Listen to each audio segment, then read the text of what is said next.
بسم اللہ الرحمن الرحیم۔ السلام علیکم ناظرین محترم، معراج النبی صلی اللہ علیہ وآلہ وسلم انسانی عقل کو دنگ کر دینے والا واقعہ ہے۔ واقعہ معراج میں سے ایک واقعہ شق صدر کا ہے۔ اس کے معنی ہے سینے کا چاک کر دینا۔ آج بہت سے سائنسی حقائق ایسے ہیں کہ چند 100 سال پہلے کوئی ان کے بارے میں سوچ بھی نہیں سکتا تھا، لیکن آج انسان ان سے مستفید ہو رہے ہیں۔ اسی طرح سینے کا شک ہو جانا بھی عہد رسالت صلی اللہ علیہ وآلہ وسلم کا ناقابل یقین معجزہ تھا۔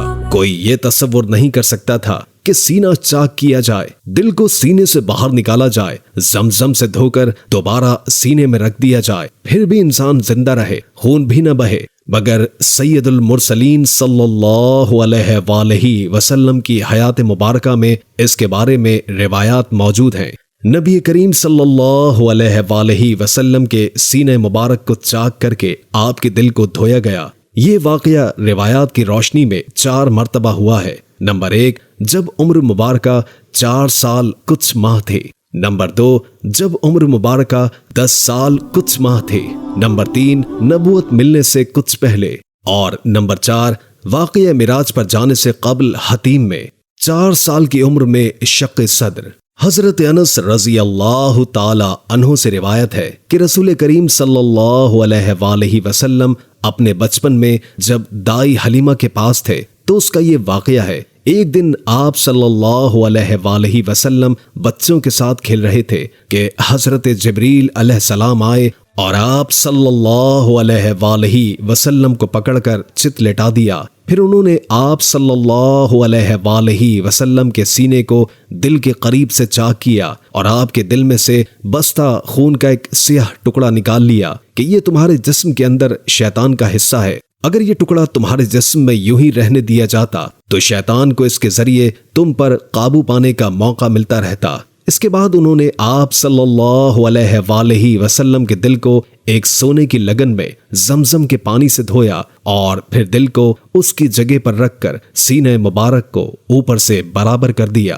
حضرت حلیمہ رضی اللہ تعالی عنہما کے ایک فرزند زمرہ دوڑتے اور ہانپتے کانپتے اپنے گھر میں آئے اور اپنی ماں حضرت بی بی حلیمہ رضی اللہ تعالی عنہما سے کہا، اماں جان، بڑا غصب ہو گیا۔ محمد صلی اللہ علیہ وآلہ وسلم کو 3 آدمیوں نے جو بہت ہی سفید لباس پہنے ہوئے تھے چت لٹا کر ان کا شکم پھاڑ ڈالا اور میں اسی حالت میں ان کو چھوڑ کر بھاگا ہوا آیا ہوں۔ یہ سن کر حضرت حلیمہ اور ان کے شوہر دونوں بدحواس ہو کر گھبرائے ہوئے دوڑ کر جنگل میں پہنچے تو یہ دیکھا کہ آپ صلی اللہ علیہ وآلہ وسلم بیٹھے ہوئے ہیں، مگر خوف و ہراس سے چہرہ زرد اور اداس ہے۔ حضرت حلیمہ رضی اللہ تعالی عنہما کے شوہر نے انتہائی مشفقانہ لہجے میں پوچھا کہ بیٹا کیا بات ہے؟ آپ صلی اللہ علیہ وآلہ وسلم نے فرمایا، 3 شخص جن کے کپڑے بہت ہی سفید اور صاف ستھرے تھے میرے پاس آئے اور مجھ کو چت لٹا کر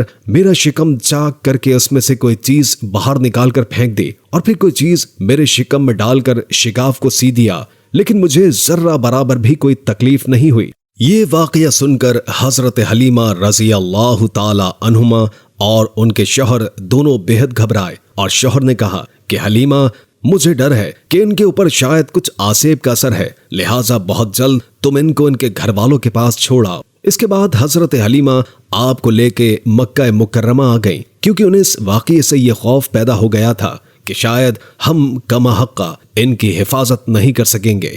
حضرت حلیمہ رضی اللہ تعالی عنہما نے جب مکہ معظمہ پہنچ کر آپ صلی اللہ علیہ وآلہ وسلم کی والدہ ماجدہ کے سپرد کیا تو انہوں نے دریافت فرمایا کہ حلیمہ، تم تو بڑی خواہش اور چاہ کے ساتھ میرے بچے کو اپنے گھر لے گئی تھی، پھر اس قدر جلد واپس لے آنے کی وجہ کیا ہے؟ جب حضرت حلیمہ رضی اللہ تعالی عنہما نے شکم چاک کرنے کا واقعہ بیان کیا اور آسیب کا شبہ ظاہر کیا تو حضرت بی بی آمنہ رضی اللہ تعالی عنہما نے فرمایا کہ ہرگز نہیں، خدا کی قسم، میرے نور نظر پر ہرگز کبھی بھی کسی جن یا شیطان کا عمل دخل نہیں ہو سکتا۔ میرے بیٹے کی بڑی شان ہے۔ پھر ایام حمل اور وقت ولادت کے حیرت انگیز واقعات سنا کر حضرت حلیمہ کو مطمئن کر دیا۔ اور حضرت حلیمہ رضی اللہ تعالی عنہما رسول پاک صلی اللہ علیہ وآلہ وسلم کو آپ کی والدہ ماجدہ کے سپرد کر کے اپنے گاؤں واپس چلی آئی، اور آپ صلی اللہ علیہ وآلہ وسلم اپنی والدہ ماجدہ کی آغوش تربیت میں پرورش پانے لگے۔ 10 سال کی عمر میں شق صدر۔ حضرت ابو ہریرہ رضی اللہ تعالی عنہ فرماتے ہیں کہ میں نے نبی کریم صلی اللہ علیہ وآلہ وسلم سے پوچھا کہ سب سے پہلے امور نبوت میں کیا امر ظاہر ہوا؟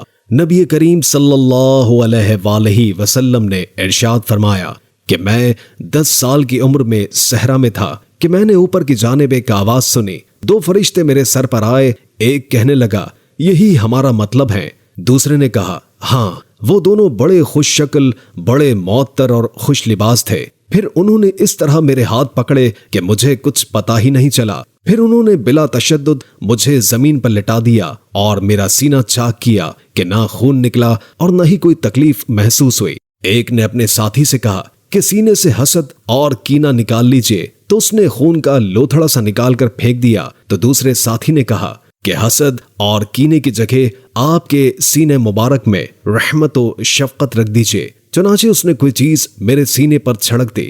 نبوت کے وقت شق صدر۔ نبی کریم صلی اللہ علیہ وآلہ وسلم غار حرا میں عبادت کی غرض سے تشریف لے جاتے تھے، اور وہیں پر نبی کریم صلی اللہ علیہ وآلہ وسلم نے سلام کے الفاظ سنے، تو نبی کریم صلی اللہ علیہ وآلہ وسلم کو یہ خیال ہوا کہ شاید یہ جنات کی آواز ہے، لیکن حضرت خدیجہ رضی اللہ تعالی عنہما نے عرض کیا کہ سلام تو خیر کے لیے ہوتا ہے۔ اگلی مرتبہ نبی کریم صلی اللہ علیہ وآلہ وسلم نے جبریل علیہ السلام کو اس حال میں دیکھا کہ ان کا ایک پر مشرق میں تھا اور دوسرا مغرب میں۔ تیسری مرتبہ فرشتوں کی آمد ہوئی اور شق صدر کا واقعہ ہوا۔ حضرت عائشہ صدیقہ رضی اللہ تعالی عنہما سے روایت ہے کہ حضرت صلی اللہ علیہ وآلہ وسلم اور بی بی خدیجہ رضی اللہ تعالی عنہما 1 مہینہ غار میں بطور اعتکاف ٹھہرے کہ رمضان آ گیا۔ حضرت جبریل زمین پر تشریف لائے جبکہ حضرت میکائیل فضا میں رہے، چنانچہ جبریل آئے اور مجھے گردن کے بل لٹا دیا اور میرا سینہ چاک کیا، کوئی چیز باہر نکالی اور اس کو سونے کی تشتری میں دھویا، اور پھر میری پشت پر ختم نبوت کی مہر کنندہ کی جسے میں نے محسوس کیا۔ معراج کے موقع پر شق صدر۔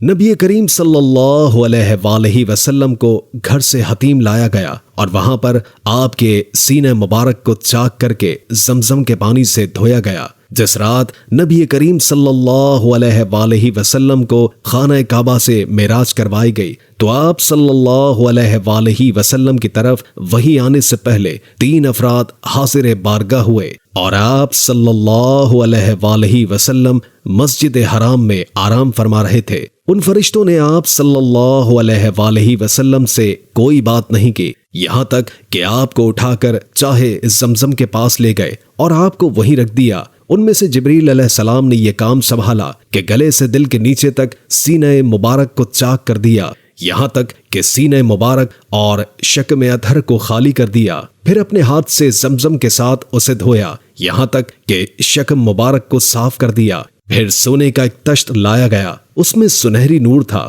جو ایمان و حکمت سے بھرا ہوا تھا، اور اس کے ساتھ سینہ مبارک اور حلق کی رگوں کو بھر دیا اور پھر برابر کر دیا اور پھر آپ کو حسب سابق کر دیا۔